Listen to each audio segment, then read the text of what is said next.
ভাই আমার, বোন আমার, কখনো কি মনে হয়েছে আল্লাহ আমাকে ভুলে গেছেন? জীবনের কষ্ট যেন থামতেই চায় না। শোনো মুমিন, নিরাশ হইও না। তোমার কষ্টের প্রতিটি অশ্রু আল্লাহর কাছে নথিভুক্ত আছে। আর মনে রেখো, নিশ্চয়ই কষ্টের সাথে আছে স্বস্তি। প্রিয় দর্শক, আজ আমরা এমন এক বাস্তব সত্য নিয়ে আলোচনা করব, যা প্রত্যেক মুমিনের জীবনে আসে। কষ্ট, দুঃখ, হতাশা, কিন্তু এই কষ্টই হচ্ছে আল্লাহর পরীক্ষা। যে ধৈর্য ধরতে পারে সেই সফল হয়। আল্লাহর পরীক্ষা, শাস্তি নয়। আল্লাহ তাআলা বলেন, আমি অবশ্যই তোমাদের পরীক্ষা করব ভয়, ক্ষুধা, সম্পদ, জীবন ও ফলের ক্ষতি দ্বারা। আর ধৈর্যশীলদের জন্য সুসংবাদ দাও। সূরা বাকারা 155 নম্বর আয়াত। অর্থাৎ তুমি যদি এখন কাঁদছ, হাল ছেড়ো না। এটি তোমার ঈমানের পরীক্ষা। আল্লাহ দেখতে চান তুমি কষ্টে কাকে ডাকো, মানুষকে নাকি আল্লাহকে। নবীদের জীবনেও ছিল কঠিন কষ্ট। কোনো নবী দুনিয়ার বুকে জীবন কাটাননি। তাদের সুখে কোনো নবীরই জীবন কাটাননি।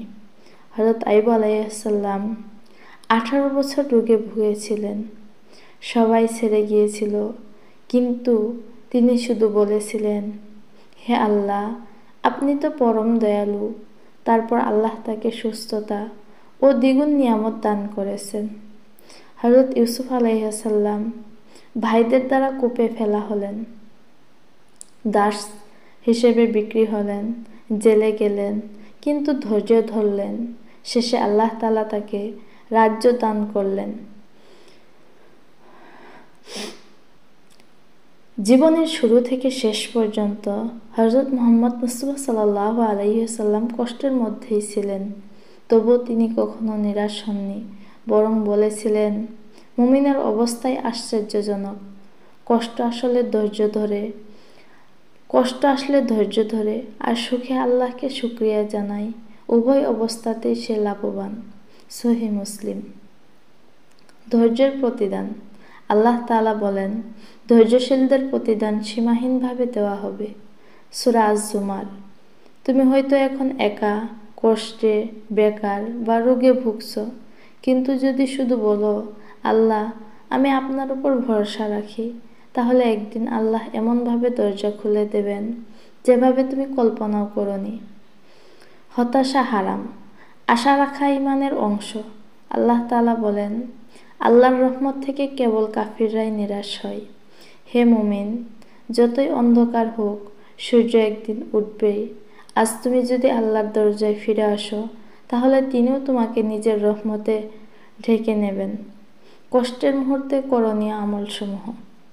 1. সবর ও নামাজে স্থির থাকা। আল্লাহ তাআলা বলেন, সবর ও সালাতের মাধ্যমে সাহায্য চাও। সূরা বাকারা। 2 নম্বর হচ্ছে দোয়া, বিশেষ করে রাতে। রাসূল সাল্লাল্লাহু আলাইহি ওয়াসাল্লাম রাতের শেষ ভাগে আল্লাহ তাআলা বলেন, কে আছে যে আমার কাছে চাইবে, আমি তাকে দেব। সহিহ বুখারী। 3 নম্বর ইস্তেগফার করা, আস্তাগফিরুল্লাহ বেশি বেশি বলা। আল্লাহ তাআলা বলেন, যে ইস্তেগফার করে আল্লাহ তার জন্য রিজিক ও মুক্তির পথ খুলে দেন। সূরা নূহ। 4 নম্বর হচ্ছে শুকরের মধ্যে কৃতজ্ঞতা শেখা। আল্লাহ তাআলা বলেন, যদি কৃতজ্ঞ হও, আমি তোমাদের আরো বেশি করে দিব।